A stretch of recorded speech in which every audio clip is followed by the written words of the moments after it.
Al futbolista le cuesta mucho entender que cuando llega a su casa y se relaja y pone la tele y ve un reality show, está viendo a gente de su mismo sector, del sector del entretenimiento. Lamine Yamal, Cubarsí, Asensio, están iniciando sus carreras en la era digital para entender mucho más estos conceptos. Que los jóvenes no ven fútbol, pero la realidad consumen mucho más deporte de lo que se consumía antes. Lo que pasa es que lo consumen de forma distinta. Los 90 minutos de fútbol no van a cambiar.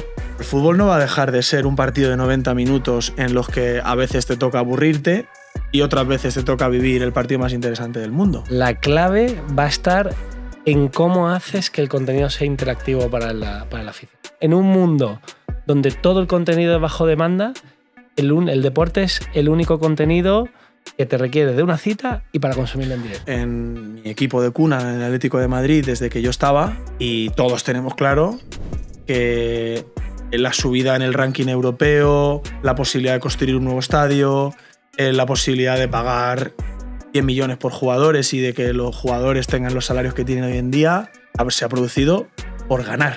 Y salí del césped y dije, ¿cómo cambia la película? El cuento, ¿Cómo cambia el cuento? Además, en un estadio en el que yo he tenido la suerte de jugar el primer partido oficial de su historia. Y hay muchas veces que para el futbolista simplemente son los que te critican. Todos estos avances y todos estos cambios no son para que otros ganen dinero. En el caso de la industria del fútbol, yo creo que el más ya no es más. Al final también tiene que haber algo de atractivo en marcar en el calendario la fecha en que vas a ver un clásico. ¿Te podrían explicar también de dónde sale el dinero y cómo le llega a los jugadores y por eso tienes estas obligaciones con los medios de comunicación? ¿No? Yo creo que es relativamente sencillo al menos dar ese pequeño paso. Bienvenido al segundo episodio de la segunda temporada de Game Day y hoy con un gran amigo. Me hace mucha ilusión hacer esta entrevista. Muchas gracias, sí, Robert, por tu tiempo, por invitarnos aquí a tu casa y poder grabar y compartir este momento para discutir un poquito sobre lo que ha sido tu carrera y la industria del deporte en general, ahora que estás viviendo una segunda etapa y viéndole las tripas al negocio, que yo creo que cuando eres deportista no le prestas tanta atención, ¿no? Es un placer, Quique. Ya sabes que cualquier cosa que tú me propongas para mí es prioritario, absolutamente. Sí, la verdad que he vivido un cambio grande, ¿no?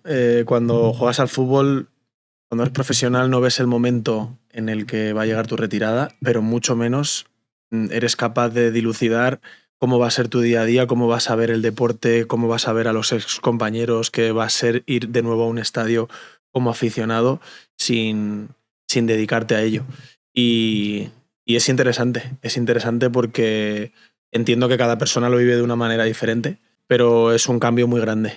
Un cambio muy grande, es un cúmulo de sensaciones muy diferente y bueno, yo que he tenido la oportunidad también de analizar un poco la industria del deporte, del fútbol profesional desde dentro y que ahora tengo la oportunidad de hacerlo desde fuera, también existe un cambio que no llegas a imaginarte, ¿no? Si profundizas en ello. Además, tú tienes una carrera que bueno, te ha llevado a muchas ligas distintas. Has jugado en España, has jugado en Portugal, has jugado en la Premier, que es un poco el patrón, ¿no? El gol estándar de lo que son las ligas deportivas. Has jugado en Grecia. ¿Cuáles, en toda tu experiencia, cuáles son las principales diferencias que ves entre estas ligas? Lo primero, que he tenido la oportunidad de absorber mucho de todas, ¿no? De conocerlas. Siempre he sido un jugador con la mente abierta y con ganas de conocer mucho la industria para la que estaba prestando mis servicios, la industria que me pagaba mi sueldo.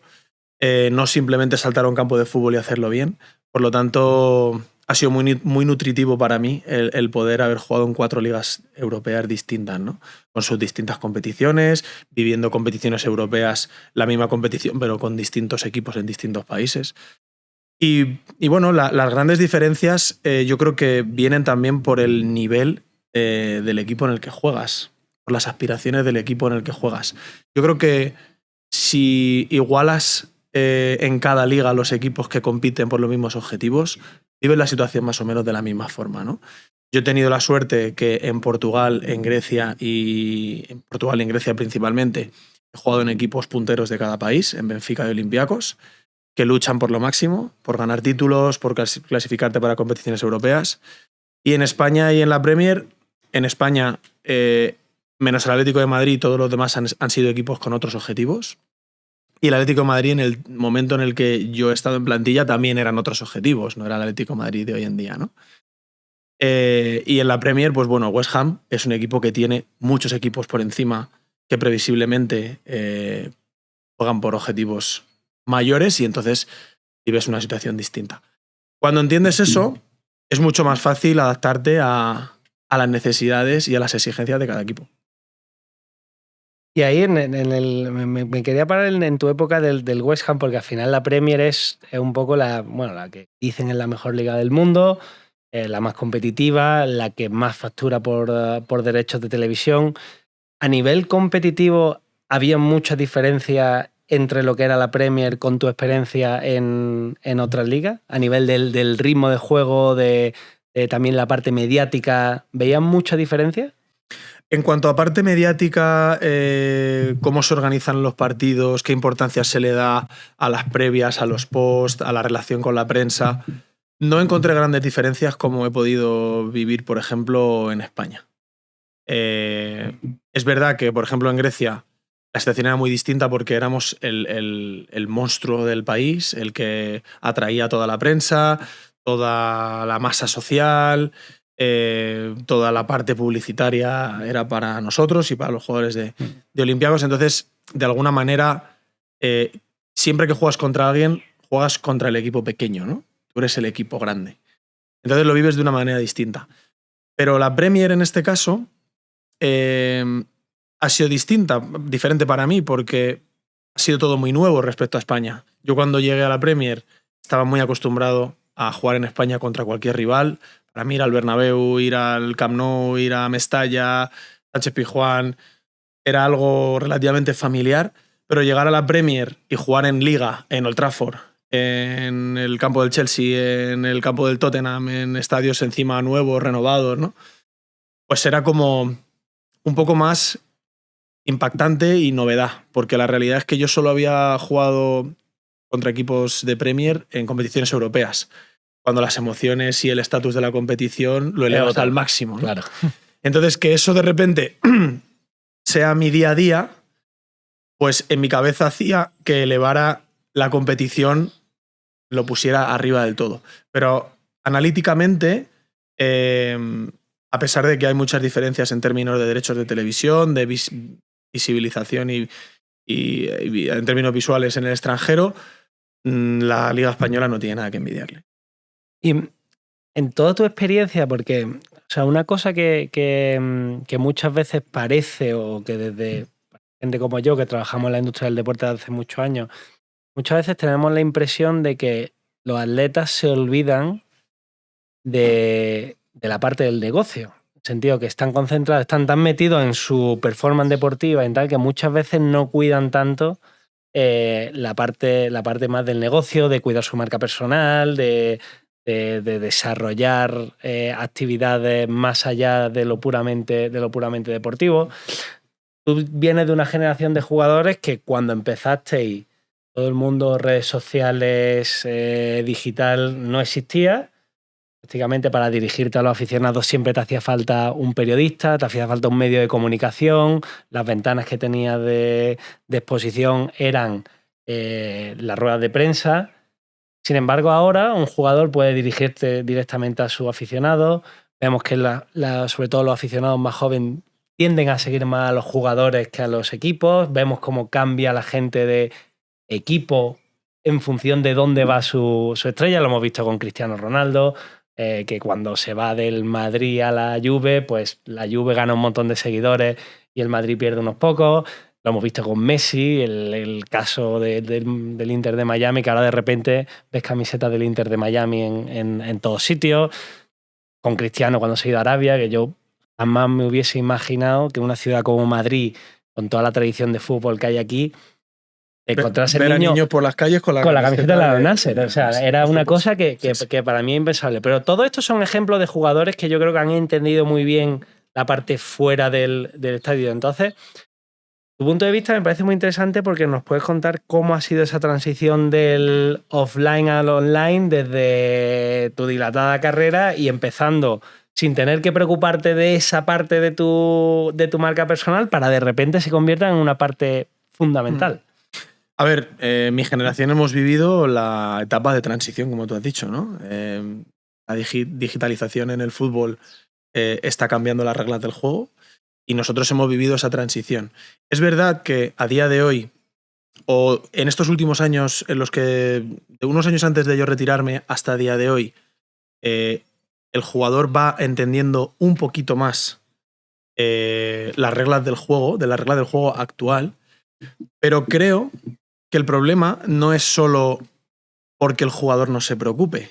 Creo que es un tema educacional de los propios clubes.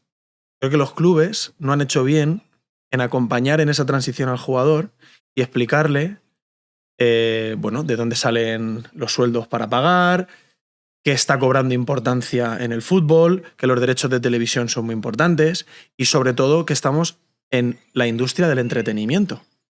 Al futbolista le cuesta mucho entender y le cuesta mucho asumir y aceptar que forma parte de la industria del entretenimiento. Que cuando llega a su casa y se relaja y pone la tele y ve un programa de televisión, un reality show, por ejemplo, aunque sea una comparación un poco extrema, está viendo a gente de su mismo sector, del sector del entretenimiento. Qué bueno eso. Porque el futbolista entiende que él es un atleta profesional, que es la realidad, ¿no? Pero eres un atleta profesional al que no le pagan por hacer la mejor marca. Le pagan por el número de gente que viene a verte cada domingo o que pone la tele para verte cada domingo o que a día de hoy te sigue en redes sociales, compra tu merchandising, etcétera, etcétera, etcétera. Entonces, la propia industria del fútbol se ha olvidado de educar al futbolista de que todo esto iba a ser importante a día de hoy. Y ahora nos cuesta mucho que el jugador entienda que tiene que permitir que una cámara entre al vestuario para grabarle, que tiene que atender en zona mixta en medio del partido y después. Todo es quejas y discusión, pero no toda la culpa la tiene el deportista en ese sentido. Yo creo que la labor de los clubes y de las competiciones es fundamental a la hora de educar al deportista de dónde viene, porque si miras, por ejemplo, casos como en Estados Unidos, que NBA, NFL, todo gira en torno al espectáculo y al show y las cámaras llevan entrando en los vestuarios 20 años. Y hay disciplinas deportivas que los deportistas se juegan la vida. MotoGP, Fórmula 1, America's Cup de vela. Y los deportistas están acostumbrados a que un porcentaje importante de su trabajo, de su dedicación a su profesión, es atender a los medios, es atender en la fanzone, es tener un compromiso con su industria, no solo un compromiso con su propio rendimiento, ¿no? Entonces, en el fútbol está siendo algo un poco complicado de introducir. ¿Qué pasa? Que los jugadores que lleguen a profesionales a partir de ahora lo van a tener mucho más integrado en sus vidas. Jugadores como Lamine Yamal, Cubarsí, Asensio, jugadores que juegan en equipos punteros y que ya están iniciando sus carreras en la era digital, dentro de la era digital, van a entender mucho más estos conceptos, van a poder educar mucho mejor a los compañeros cuando ellos sean veteranos y creo que se va a vivir otra realidad muy diferente en ese sentido. Porque claro, en esa transición de la que hablábamos antes, los veteranos, o sea, era una cosa, era un espacio en el que los veteranos no podían aconsejar a los jóvenes, sino que era al revés. Correcto. Entonces yo creo que en los vestuarios se debería generar algunas tensiones de gente más, o jugadores, que eran más de la vieja escuela de tenemos que estar concentrados, deja el teléfono niño, que esto no es un juego. Correcto. Y voy más allá, Quique. Es que el veterano en el fútbol ha sido siempre el jugador que por su perfil de galones podía decidir lo que podía y no podía hacer y mandar a los jóvenes a hacer lo que ellos no querían. Como por ejemplo, pierde un partido y yo no quiero salir a zona mixta porque soy un veterano y no me apetece porque hemos perdido y es una entrevista complicada y mando al chiquillo a que lo haga. Entonces, imagínate cómo cambia la historia, ¿no? Dentro de unos años, el veterano, o ya está empezando a ocurrir, los jugadores que tienen un poco más de conciencia sobre esto, El veterano es el que tiene que dar ejemplo a los jóvenes, que eso paga sus salarios. Hablando un poco genéricamente, ¿no? Es un cúmulo de muchas cosas. Pero el jugador, como te he dicho, yo creo que el titular de este aspecto es que el jugador tiene que entender que forma parte de la industria del entretenimiento. Eso es un titular muy potente y yo creo que efectivamente no se hace suficiente labor de educación, incluso desde los equipos punteros, desde las categorías inferiores, porque al final hay clubes, ¿verdad? Que hay clubes que están empezando a tratarlo un poquito más, sobre todo desde el punto de vista de... Pero no lo tratan desde el punto de vista del negocio para hacerle entender al jugador que de ahí es de donde sale el valor que genera, viene de ahí, de las audiencias que generan, sino que lo están tratando, lo están enfocando más desde el punto de vista de la precaución, de oye, te voy a enseñar a usar las redes sociales para que no te metas en un escándalo, no hagas... Que está bien, pero todavía creo que falta esa parte didáctica que tú dices. Y además piensa una cosa, como bien has dicho antes, cuando yo empezaba mi carrera, la relación con la prensa era únicamente hago una entrevista con un periodista o tengo que hacer una rueda de prensa antes o después de un partido, entrevista que va a salir publicada en prensa escrita, lo que sea. Y siempre se ha tachado al futbolista de que no sabía comunicarse, de que siempre caía en los mismos tópicos, de la típica broma de contestar a cualquier pregunta con la misma respuesta, ¿no?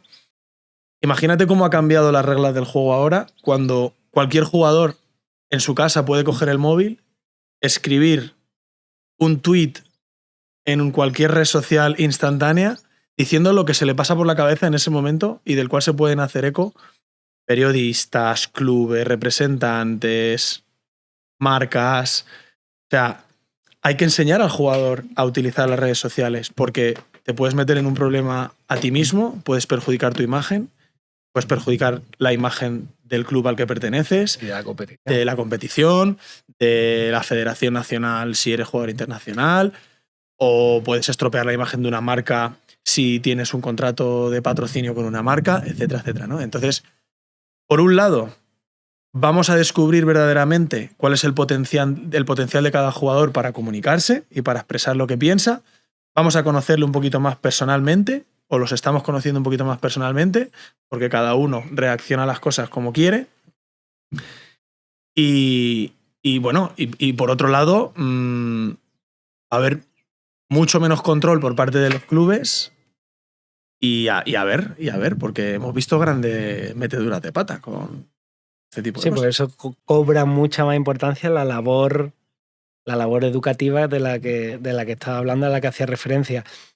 A mí hay un tema que la verdad que me apasiona mucho, que es los formatos de contenido y cómo, sobre todo las nuevas audiencias, están consumiendo el contenido de una forma distinta. Se dice mucho que los aficionados jóvenes o que los jóvenes no ven fútbol, que ya no consumen el deporte, pero la realidad, como yo lo veo, es que consumen mucho más deporte de lo que se consumía antes. Lo que pasa es que lo consumen de forma distinta. Si pensamos cuando tú empezaste tu carrera, la exposición que yo como aficionado tenía al deporte, al fútbol, eran los 90 minutos de directo y en el telediario los 10 minutos de la sección de deportes, más que me comprase prensa escrita o la poca prensa digital que estuviese empezando en ese momento. Pero el consumo de contenido de vídeo era mucho, mucho menos. Ahora mismo un aficionado cualquiera tiene los 90 minutos del partido, el contenido que sube a redes sociales, la competición, el contenido que sube a redes sociales, el club, el contenido que sube a redes sociales, el propio jugador. Si tú coges y piensas en la cantidad de horas que se consume contenido de fútbol o de cualquier otro deporte, es mucho mayor que lo que se consumía antes.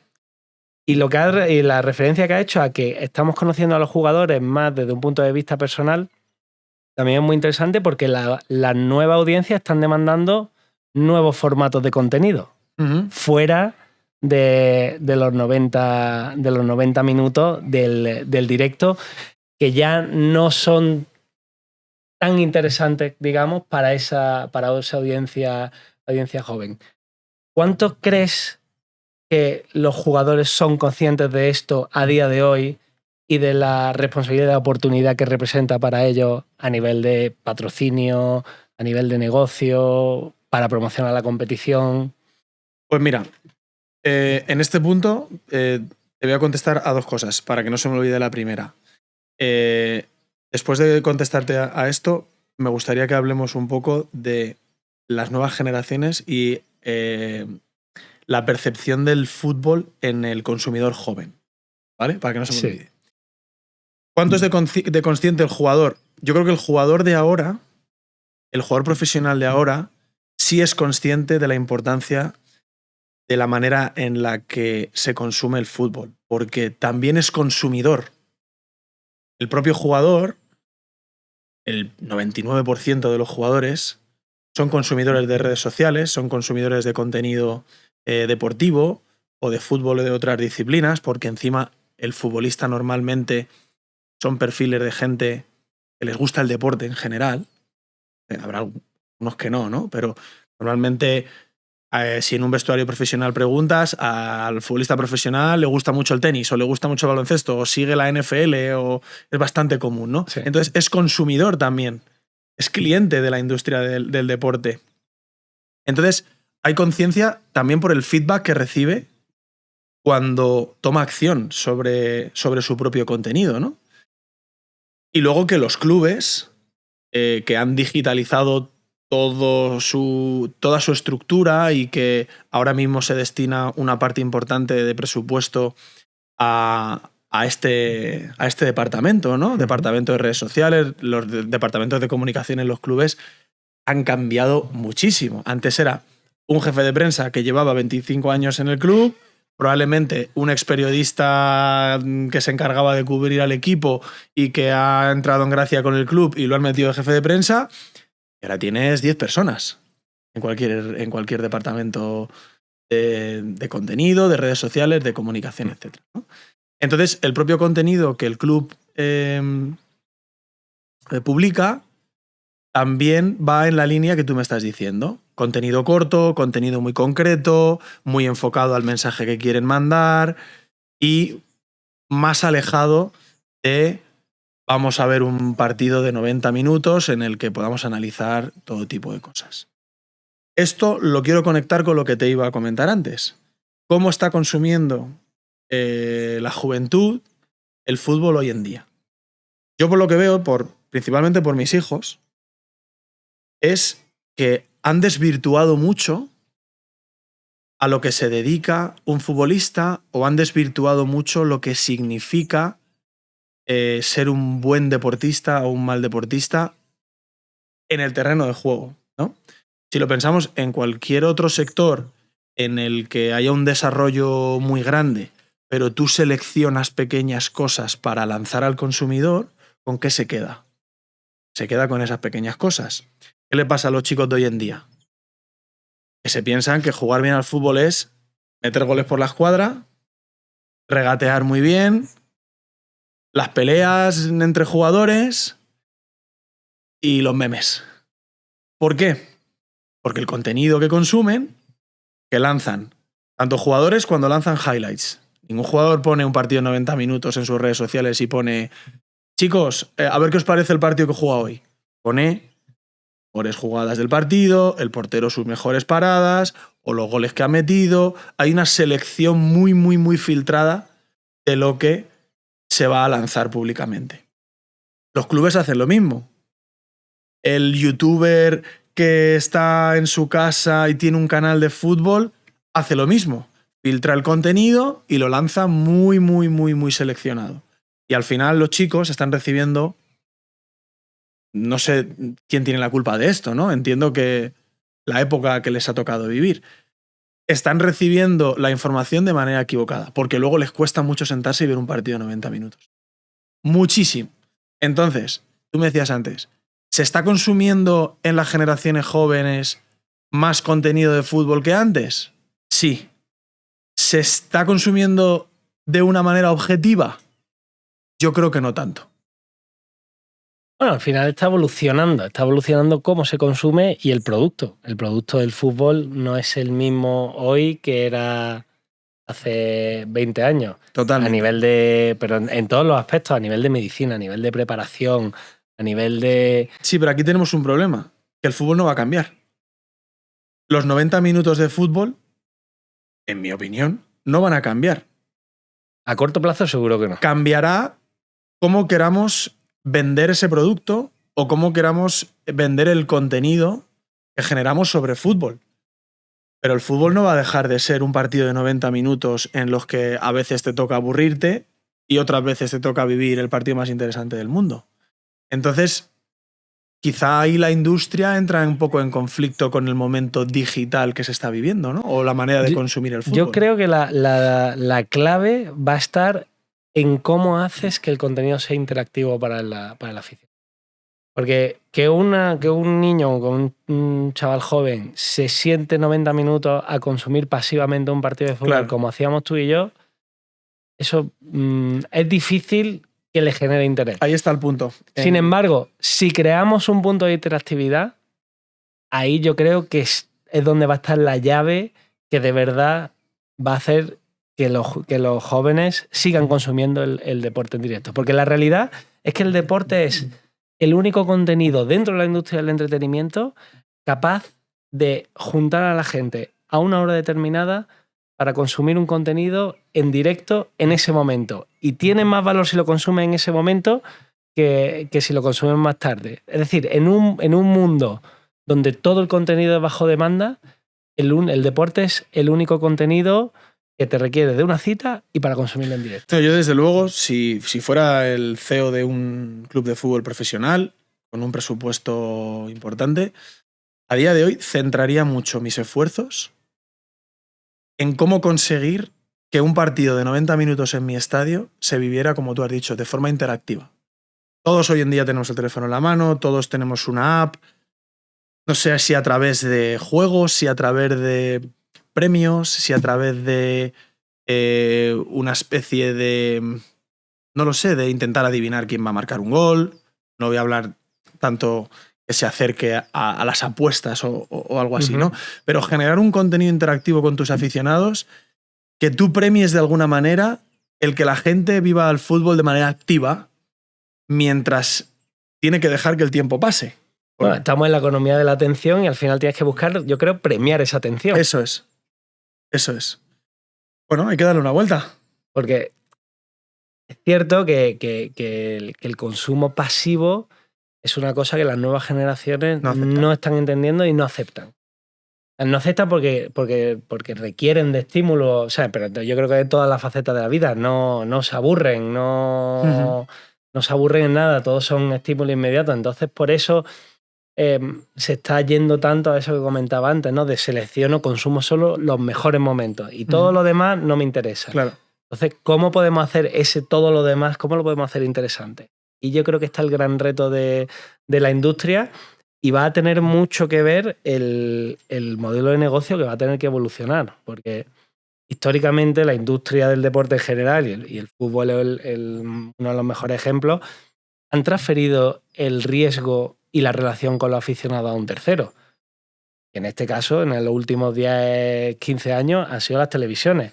Las ligas se han acostumbrado a firmar su contrato de derechos de televisión, cerrar sus contratos durante 3 ciclos de 3, 4, 5 años y encima olvidarse del producto. Y encima ellos ponen las condiciones de cómo tienes que invertir el dinero que recibes.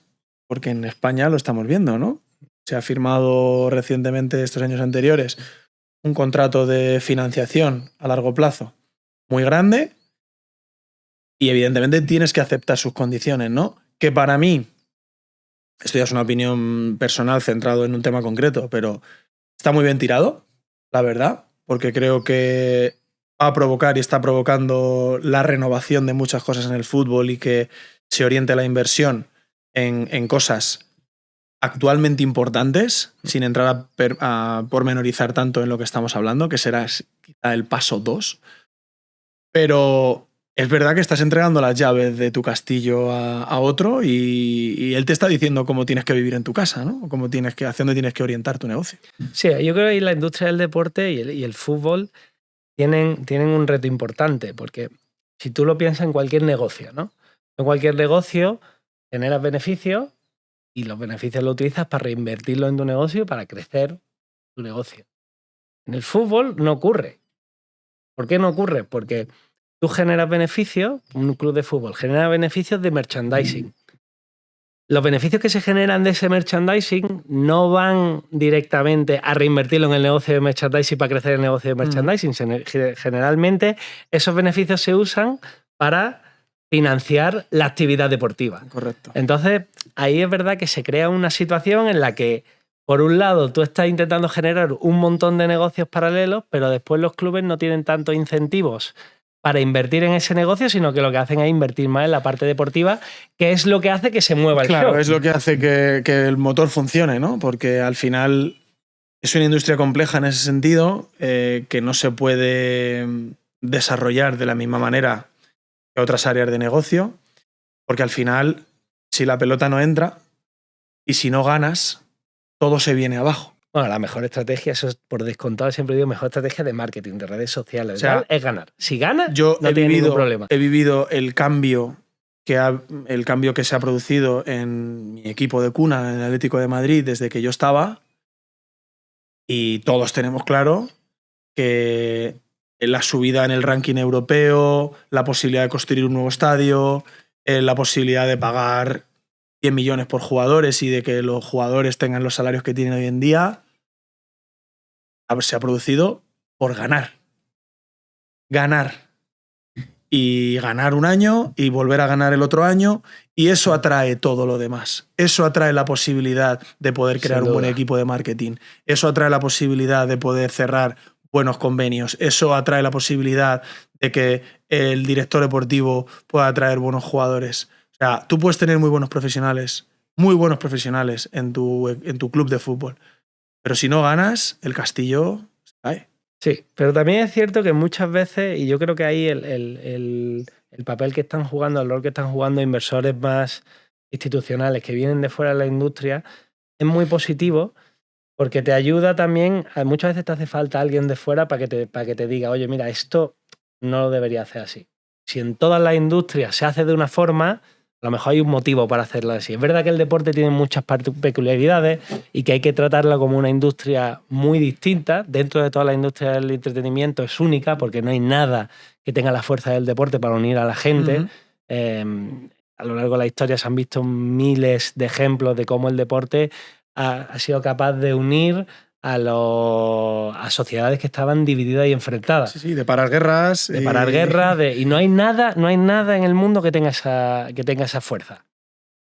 Pero dentro de esas particularidades, yo creo que la industria ha corrido durante unos años un riesgo de caer en su propia idiosincrasia, de olvidarse, porque al final, si no se genera el negocio, no sostiene el circo, por llamarlo de alguna forma. Y ese papel que están jugando ahora inversores institucionales que traen más rigor, que traen una serie de procesos, que atraen talento a nivel ejecutivo de otra industria, está siendo muy positiva para crear ese ecosistema que mantenga los valores del deporte y que transmita esos valores del deporte a la siguiente generación. Porque el gran riesgo que yo creo que podemos llegar a correr es que si la industria deja de ser atractiva, los jóvenes no van a tener, el día de mañana no vamos a tener referentes de deporte profesional, no vamos a tener gente a la que admirar y que nos transmitan esos valores. Al final...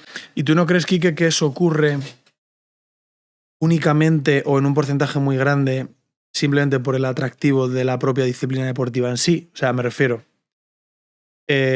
nosotros tenemos grandísimos atletas en nuestro país. Grandísimos referentes en el atletismo, en el ciclismo, en el balonmano. Bueno, encima, afortunadamente somos un país que aporta muchísimos talentos a la élite de todas las disciplinas deportivas. Pero no todas las disciplinas deportivas generan el mismo atractivo que el fútbol. Entonces, al final eso nos lleva a pensar que no es únicamente por la manera en la que se gestiona el negocio, sino que simplemente el fútbol es atractivo porque lo es desde su... Sí, por su naturaleza. De su naturaleza, sí, ¿no? Sí, sin duda. Entonces, estoy totalmente de acuerdo contigo en que para mantener y hacer crecer la industria del fútbol todo lo que has mencionado es súper importante. La ayuda externa que te dé, que te limpie la visión arcaica en muchas cosas que tenemos, que se genere talento ejecutivo, que también se enseñe al ejecutivo español que vive y que crece con el fútbol español a captar nuevas ideas que mejoren la industria. Eso está fenomenal. Pero por otro lado, creo que el fútbol siempre va a ser un deporte líder en atraer gente, ¿no? ¿Por qué? Pues no sé, porque nos gusta mucho darle patadas a un balón. Pues y... yo creo que ese es uno de los motivos, porque tú le das a un niño un balón, aunque tenga 1 año, y su primera reacción es darle una patada. Entonces Totalmente. puede ser, a lo mejor... Es difícil de explicar, porque la realidad es que es difícil de explicar el por qué el fútbol es... A ver, es entrar en otro punto de análisis, ¿no? Pero... si lo comparas con el tenis, por ejemplo, para que el tenis sea divertido, tienes que conseguir coger una raqueta, cogerla bien, darle a una pelota pequeña, que vaya en la dirección que tú quieres, que pase una red y que alguien te la devuelva. El fútbol, a veces tú solo dando pataditas por la calle, te puedes entretener, o pegando pelotazos contra una pared sin sentido, ¿no? No lo sé, a lo mejor estoy haciendo comparaciones o divisiones que no tienen sentido, pero creo que en algunas cosas de la naturaleza del fútbol es mucho más básico y mucho más simple que en otras disciplinas de las cuales se requiere o de un talento o de unas circunstancias especiales para poder divertirte. Eso sin duda. Y ahí también una cosa que a mí me gusta, yo comparo mucho el fútbol también por el formato de las competiciones, que muchas veces dicen, no, es que las competiciones están un poco desfasadas porque los formatos no son atractivos. Volvemos siempre al tema de cómo interactuar con las nuevas generaciones, pero al final el formato de la liga es como una serie que tiene 38 episodios por temporada y que te engancha todo el año, ¿no? Y que construye. Es verdad que ahora hay que trabajar mucho más toda la parte del storytelling, ¿no? Sí, hay que alimentar el que llegue el día y la hora del partido y te apetezca verlo, porque si lo comparamos, por ejemplo, con la industria cinematográfica, o con lo que tú has dicho que es como una serie de 38 capítulos, no hace mucho teníamos que esperar 1 semana para ver el siguiente capítulo de tu serie favorita, y ahora eso no lo aguantaríamos. Nos arrancaríamos la piel a tiras si acaba el episodio de tu serie favorita y no puedes poner el siguiente. Claro, pero ahí está la fuerza, ahí es donde yo creo que está la fuerza del deporte como contenido y como el rol que juegan en la industria del entretenimiento, porque es, como he dicho antes, el único contenido capaz de juntar a la gente en un mismo momento, en un mismo lugar, y que consumido en directo tiene más valor que consumido bajo demanda. En un mundo en el que todo lo que consumimos está bajo demanda.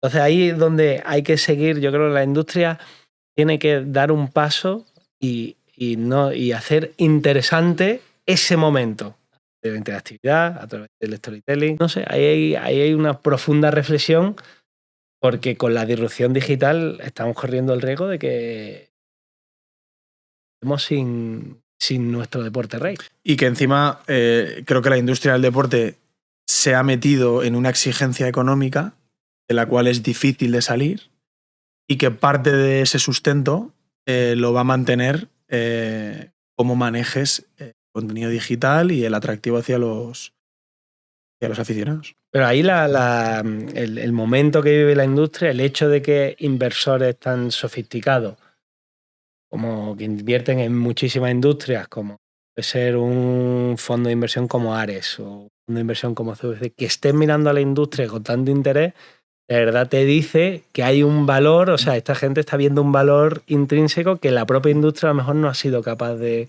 identificar. Por eso están invirtiendo. Totalmente. Un valor y una capacidad de crecimiento, ¿no? Es como ver una casa antigua muy bien ubicada en un suelo muy bueno y decir, aquí hay una posibilidad de comprar una buena base, una buena estructura, y de darle un empujón y ponerlo en su mejor nivel, ¿no? En su máximo nivel. Y ahora en esta nueva fase que estás viviendo, que estás trabajando para el canal internacional de la Liga, viendo la industria desde el otro lado de las cámaras, ¿no? Acostumbrado a estar en el campo, ahora de repente eres tú el que está en el otro lado comentando la jugada, hablando, entrevistando a tu ex compañero, ¿cómo estás viviendo esa transición del deporte, o sea, el deporte de élite, a la televisión? Pues mira, para mí ha cambiado todo, Quique. Ha cambiado todo y agradezco tanto esto que me está haciendo tanto bien para entender y para valorar las circunstancias en las que he vivido los últimos 20 años de mi vida, en la que solo te tienes que preocupar por, bueno, solo, a ver, por entrenar, por descansar, pero cuando tú tienes el talento necesario para ser jugador profesional de fútbol, y el talento no digo solo las cualidades para hacer una parada, sino el talento es que te gusta el sacrificio, que te gusta entrenar, que tienes la capacidad de aguantar la presión. El talento lo envuelvo en todas las cosas que hacen que un jugador sea capaz de poder ser jugador de fútbol profesional, ¿no? No te cuesta, no te pesa levantarte e ir a entrenar por la mañana. No es un sacrificio. Cuando te retiras y tienes la suerte, como estoy teniendo yo, de experimentar la industria del deporte de otra manera, verdaderamente aprecias todo eso, porque yo ahora para ir a comentar un partido on-site al estadio, creo que está 4 horas antes allí. 4 horas. 4 horas a pie de campo, grabando recursos, grabando contenido que se va a emitir en el descanso de otros partidos. Veo a los jugadores llegar. No me dejan pisar el campo. El último día que... Una anécdota muy, muy graciosa, que fuimos a cubrir el Atlético de Madrid-Barça en el Metropolitano. Los stands de las teles las ponen muy cerquita del césped. Y yo, pues en un momento, pues di 3 o 4 pasos para atrás y me metí en el campo. Y vino enseguida la señora de seguridad y me echó una bronca. Como si no hubiese pisado que no nunca. te puedes imaginar la bronca que me echó. Claro, yo voy con mi traje corporativo, mi micro. Pues la señora, evidentemente, no sabía ni tenía por qué saber que yo soy jugador ni nada. Y además, es que en ese momento ya no lo eres. No eres jugador, efectivamente. Entonces me echó una bronca y me dijo: ¿y te gustaría que yo fuera a tu trabajo a meterme dentro de tu plató mientras tú estás grabando? Evidentemente le dije, medio riéndome o riéndome entero, le dije: perdóname, tienes toda la razón, lo siento, salgo del campo. Y salí del césped y dije: ¿cómo cambia la película? el cuento, ¿Cómo cambia el cuento? Además, en un estadio en el que yo he tenido la suerte de jugar el primer partido oficial de su historia. Entonces, bueno, hay multitud de cosas que me están haciendo vivirlo de otra manera y valorar mucho la profesión de los medios de comunicación también. Muchísimo. Porque tiene mucho valor y la gente le dedica mucho tiempo, mucha dedicación a hacer bien su trabajo. Y hay muchas veces que para el futbolista simplemente son los que te critican, ¿no? Y detrás de eso hay grandísimos profesionales que dedican mucho, mucho tiempo a prepararlo todo, porque yo lo tengo que hacer ahora para hacer bien mi trabajo. Y me está sirviendo para valorarlo muchísimo. Sobre todo son el medio que te hace llegar a todos esos millones de personas, lo que genera interés, lo que genera el negocio. Volvemos un poco a lo que discutíamos antes de cómo el show business es la parte más importante, ¿no? Al final de toda la industria del fútbol, y lo que hace que la gente pues consuma el contenido. Eso despierta el interés de las televisiones, eso despierta el interés, todo un engranaje que funciona perfectamente y no se sabe muy bien pues qué ha sido primero, el huevo o la gallina, ¿no? Y es verdad que el jugador no le presta atención a eso, ¿no? En parte es necesario, porque cada uno tiene que estar centrado en lo que tiene que estar. El jugador no tiene que pensar en qué tiene que hacer una productora para llevar un tráiler y sacar un stand y que esté todo preparado para que la gente comente y la zona mixta y tal. Tiene que estar centrado en lo que tiene que estar. Y el periodista no puede hacer la función del jugador ni tiene que estar preocupado por lo mismo. Como bien has dicho, pues son piezas de un puzzle que tienen que encajar a la perfección para que lo que tú, una vez más comentamos, lo que tú muestras al exterior sea atractivo y la gente le apetezca verlo. ¿Y cómo era? Pues yo habrías vivido también eso al inicio de tu carrera. O sea, estás trabajando para el canal internacional de la Liga, hablas principalmente a audiencia, bueno, principalmente no, hablas a audiencia fuera de España, tu audiencia que consume el contenido en el que tú estás participando, es gente que está en todos los lugares del mundo. En tu época, cuando tú eras jugador, ¿recuerdas tener esos medios internacionales o esa necesidad de tener que comunicar al exterior? Mira, Kike, en mi caso particular, en mi último año de carrera, yo no me acuerdo ni de los medios de comunicación que iban al estadio. Es que no me acuerdo. Si me preguntas, yo creo que el partido más importante a nivel europeo, los partidos más importantes han sido un octavos de Champions con el Manchester United en Old Trafford y una semifinal de Europa League. Yo no me acuerdo de los medios de comunicación que estaban cubriendo eso, pero tampoco me acuerdo de cuando han ido a cubrir un Burgos-Valladolid de segunda. Estás a otra cosa. Yeah. Directamente estás a otra cosa. Es indudable que de lo que sí te acuerdas o lo que sí te afectaba, que era lo que tú tenías que interactuar con ellos, ¿no? Zona mixta, entrevistas a pie de campo después de los partidos. Ha cambiado todo. Yo veo hoy en día que los entrenadores tienen que dar una entrevista conjunta antes del partido, uno al lado del otro. Y ahora mismo nos parece un poco agresivo porque no estamos acostumbrados, pero creo que es maravilloso. Creo que son cosas que ayudan. Por un lado ayudan a la industria, ayudan a hacer el producto más atractivo. Pero es que por otro lado ayudan también a la imagen que estamos dando del fútbol. El fútbol tiene que tener un componente lectivo muy grande y formativo y que ofrezca valores.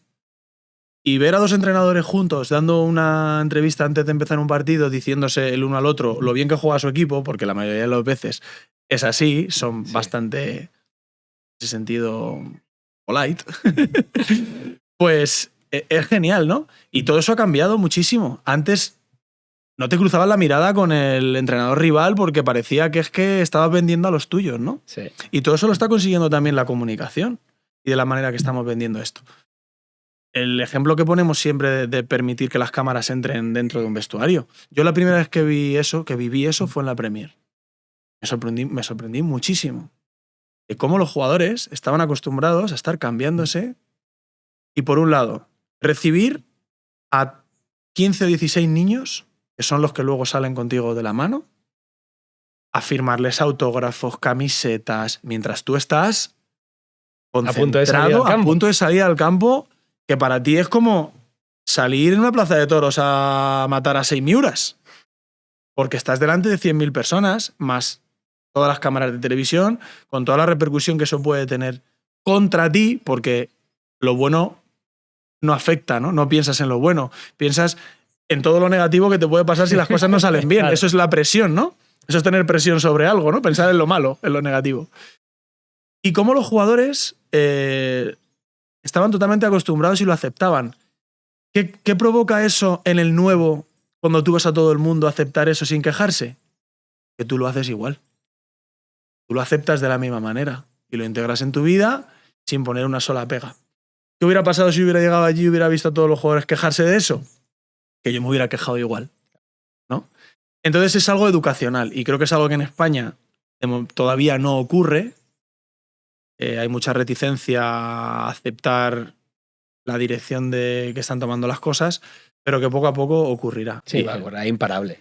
O sea, yo creo que no puede y ya estamos viendo ejemplos donde la Liga también está innovando. En la serie de Netflix y más lejos cuenta el campeonato de una forma distinta. A mí, mucha gente, fíjate, a mí me gustó bastante en particular ese contenido y mucha gente me decía, joder, pero es que son cosas obvias, que ya sabemos.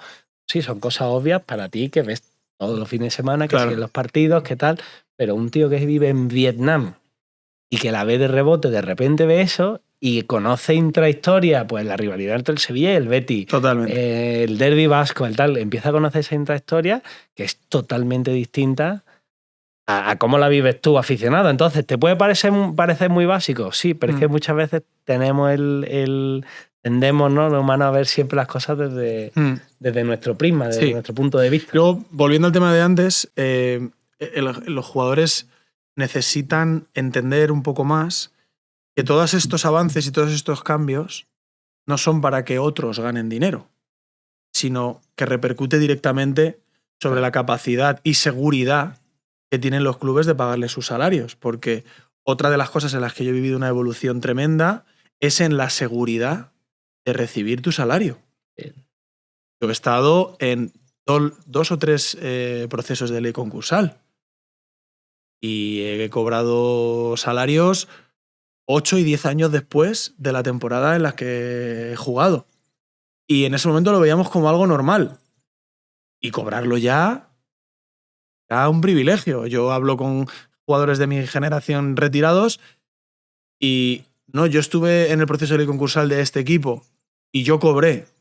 Tienes una suerte que no te la crees. Los jugadores han podido cobrar por el trabajo que han hecho, ¿no?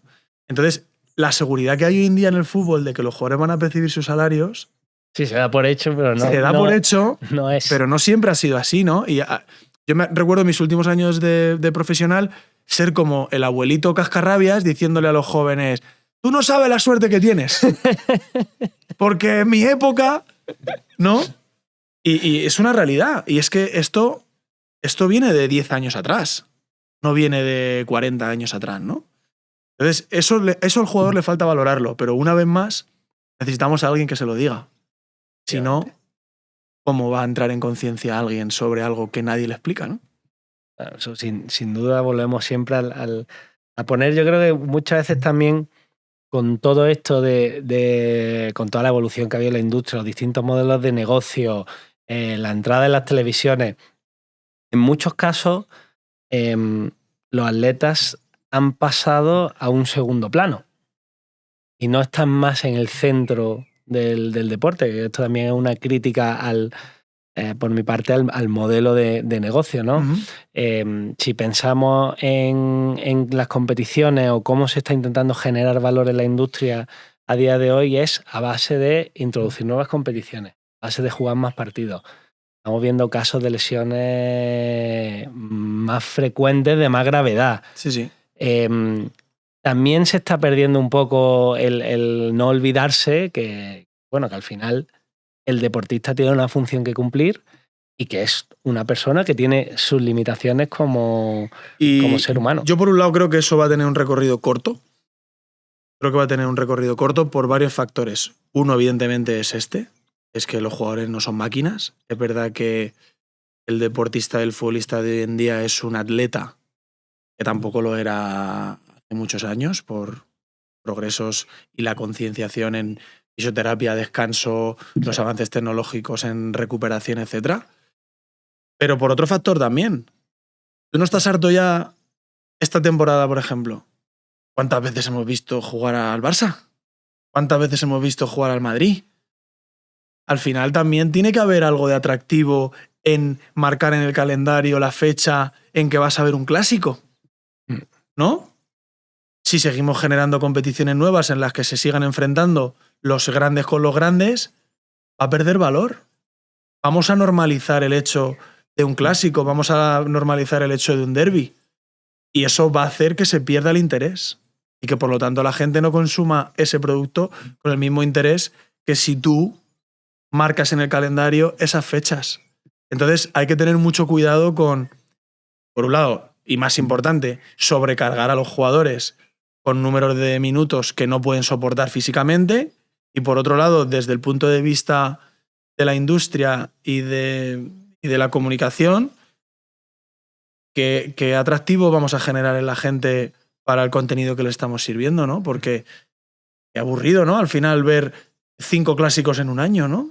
Entiendo yo, ¿eh? Yo creo que a la gente le pasará un poco lo mismo, ¿no? Porque a mí me pasa cuando llega un año en el que coinciden en semifinales de Copa, en el Clásico de la Liga, en Champions y es como, otra vez, van a jugar.